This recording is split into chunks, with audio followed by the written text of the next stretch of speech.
Hello, welcome to another tonalist landscape oil painting demonstration. This is your painter in residence, M. Francis McCarthy, and today I am presenting a little study after Jules Dupre I did. Again, it was probably about 3, 4 weeks ago because of the solo pigment series sort of taking up space on the channel, but we're kind of playing some catch up, so might throw a few extra videos in over this holiday season.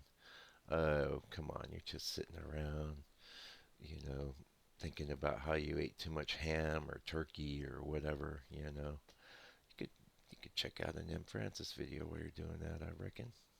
That's what I reckon, but we'll see. I actually had another painting I did, and it was based on a reference that I set up in the members area.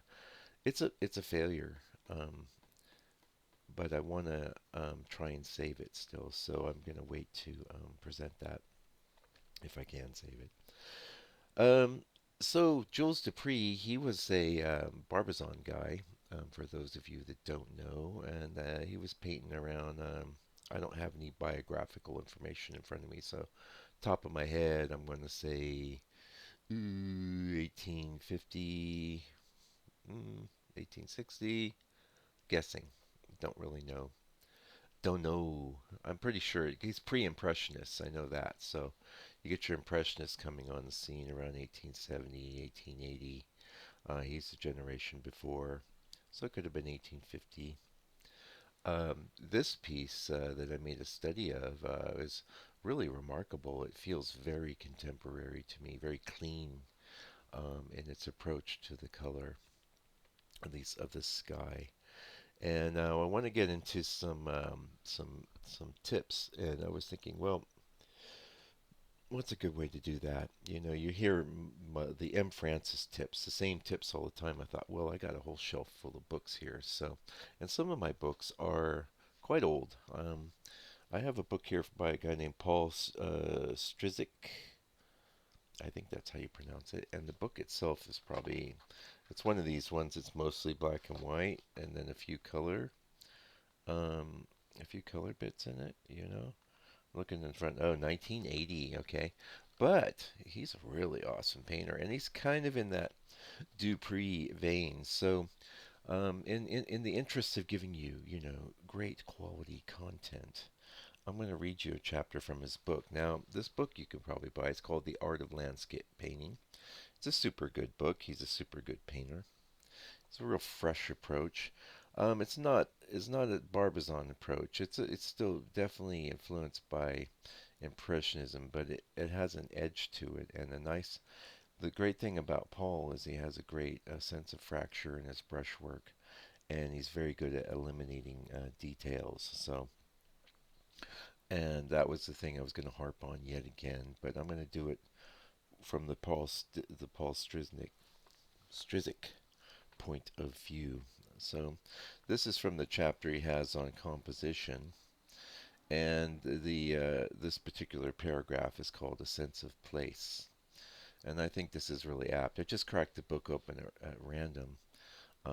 Well, not totally random. I was thinking I'd like something about composition. So, because composition, I really think, is the number one challenge to get better at oil painting. And it usually I just tell you paint more because it's so hard to teach. It really is. But let's see what Paul came up with.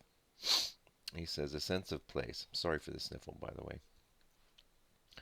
When you stand before a subject and think, "Oh, that's beautiful," you're not responding to the details of the scene. You don't even see them when you have that initial thrill. You notice the details only after you open your sketch box and begin to paint. Your original conception didn't include any inventory of trivia, so why put such trivia into the picture? Imagine a painter who sets up his easel and spends 3 weeks on a meticulous rendering of a small town. Another artist comes along, does a sketch in an hour, and leaves. Both paintings are shown in the village, and our careful painter scoffs at the sketch. It's not even the village. We have to do that. It's not even the village, he might say. He's left out the hen house, heightened the mountain, and cut down the trees. Yet the townspeople immediately identify with the sketch. One painter gave them a blueprint of the village, the other a sense of place.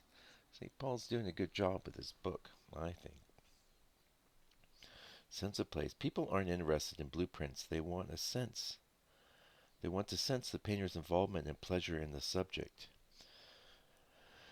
Oh, figure 10. Figure 10 is a simplification. I'm not going to get into that. The job of the artist isn't to make blueprints. Many of the details you see in a given site are common to all scenes. They're not important to you unless they say something significant about your particular subject. Nature is a storehouse of material. The components of a picture are scattered helter-skelter, and you have to pick and choose among them. You have to give your conception the proper setting, just as you would set a diamond in a ring or arrange a group of actors so that each has an appropriate place in the tableau. Facts. If facts were enough, you could take a photograph of the subject. Unlike the sensitive observer, however, the camera never selects or comments, never adds or subtracts. Think of all the disappointing slides you've taken. On vacation, I often take slides myself whenever I feel there's something valuable in the scene.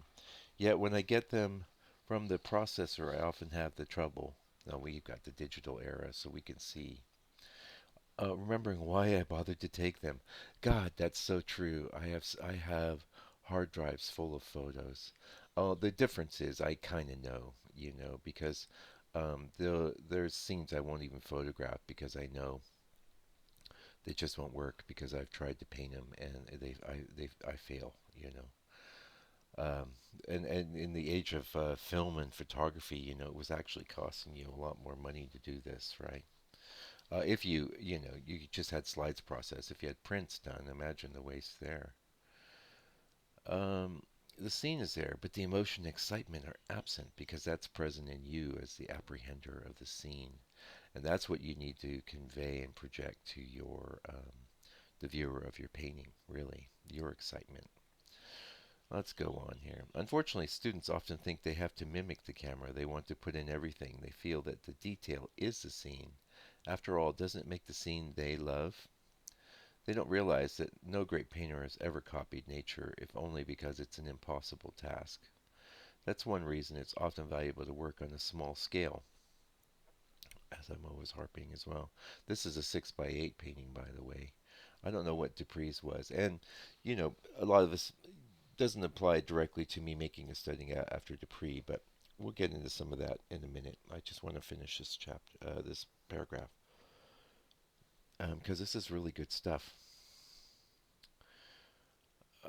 The light in the sky is simply a few big strokes of the brush. I haven't room for superfluous detail, only for big, simple units that first hit my eye: the sky, the dark trees, the snow, and the marsh grass. Embellishments are best left for the studio.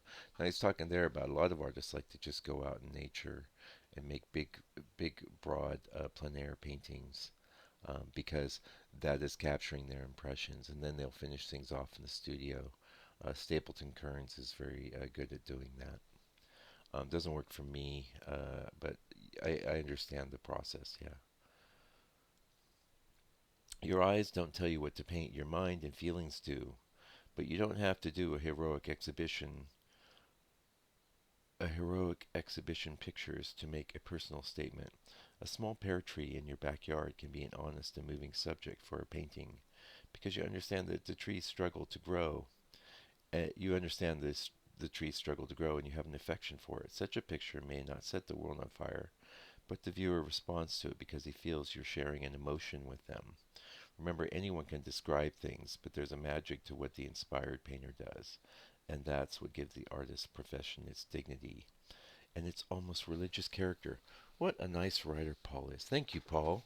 Again, that was from The Art of Landscape Painting. It's an old book. You can pick it up. Pick it up. Pick up a bunch of books. And then, glance at them once in a while, put them on the shelf, and do some more painting. That's what I say. Yeah, so now that was all about composition and very valuable information. Hopefully you enjoyed that. Let's talk about making studies. Why is that important? Well, In the case of making a study after someone like Dupree, it's almost like following a recipe, right? Because he's already done all the simplification for you. He's already figured out what the big broad bits are. And in a lot of ways, the reason that I do studies, and haven't done that many this year, I am contemplating doing a series of John Francis Murphy's because I just found a cache of some awesome reference, and I loves me some John Francis Murphy. Um, but so they've already made the cake. You know, you just follow the recipe, and you'll have a cake that's pretty close, right? They didn't tell you do this here and do that there, but you can see, you can apprehend all the simplifications. Sorry about that. That's me phone. Yeah, yeah. Now I'm gonna send my nephew a um, Christmas present. Yeah. Um. Anyway, sorry, got distracted. But yeah. So it's why is it valuable to you, especially starting out? Now, what I wouldn't recommend is that the only paintings you ever do are studies after me or studies after George Inness or studies after John Francis. It doesn't matter who it is. Make that maybe one quarter to maybe at most one third of your practice, and spend the rest of your time figuring out how to simplify nature itself and to get that emotional quotient across. Now, one of the main things that I hear when people come into my studio gallery is they talk about the way my paintings make them feel. This is the ones that actually, you know, have a care and concern and appreciation for art. There's plenty of people that just think I'm a picture framer, which is all fine too. That's fine. The, in some sense, sometimes you need to be somewhat educated to even have an appreciation of art. Most people are focused on a lot of things, and art, a lot of times it'll just creep up on them as they're standing in my studio for a while. They'll go, "Oh wow, your stuff's really cool." They won't even notice it immediately, while others are on the lookout always for something cool. But the main comments I get are, you know, that my paintings fill them with a sense of tranquility or serenity and magic, right? And these are all things that I'm going after, but I don't go after them in an overt way. These things are inside of me. This is how I feel um, when I see something beautiful in nature. This is what I try to get across. And usually I succeed because I have pretty much a pure intention. And we'll have to do that in another video where we talk about intention because there's a world of difference between the. I'm even going to make a note for you. I'll make a note. Sorry, because that's so critical, and I don't want to. That could be a whole video on its own. Suffice to say, though, what Paul was pointing out, and what Dupree has pulled off here, you know, we can feel that blue sky with those clouds, and I think I did a really nice job of interpreting his painting. But you know, it is an interpretation. I made his recipe. I made a cake that tastes like a Dupree cake. One thing that was really odd, and I'll tell we got a minute here. So that section you just saw me working on there, he had like this light stuff plopped in there. I couldn't even tell what it is, but I just started plopping stuff in the same spot. I assumed it was some light bushes or maybe sky, or I couldn't tell. It was really vague in the reference. By the way, it was based on the tiniest little bit of reference. I mean, it was like 300 pixels across. But don't let that stop you from making a study after painting, because again, you really don't need all the little tweaky details. That's not what you want to incorporate when you make a study. Just like what Dupree was saying, just like what Strizik was saying. That would hold true when you're making a study as well. You want to capture the big bold things and try and um, deconstruct where he was manufacturing the emotion and the beauty and appreciation of nature with their painting. Right? That's what you want to get across. So hopefully you enjoyed watching me do this nice little Dupree study. And You can tip on over to my website if you like. There's some paintings for sale there. Maybe get your wife a nice painting for Christmas. There's a donation button. I just realized it's hidden under the contact area, but yeah, send me a donation one. Also, there will be a live version of this painting in the members area. That'd be pretty cool because it's only going to be about 2 hour video.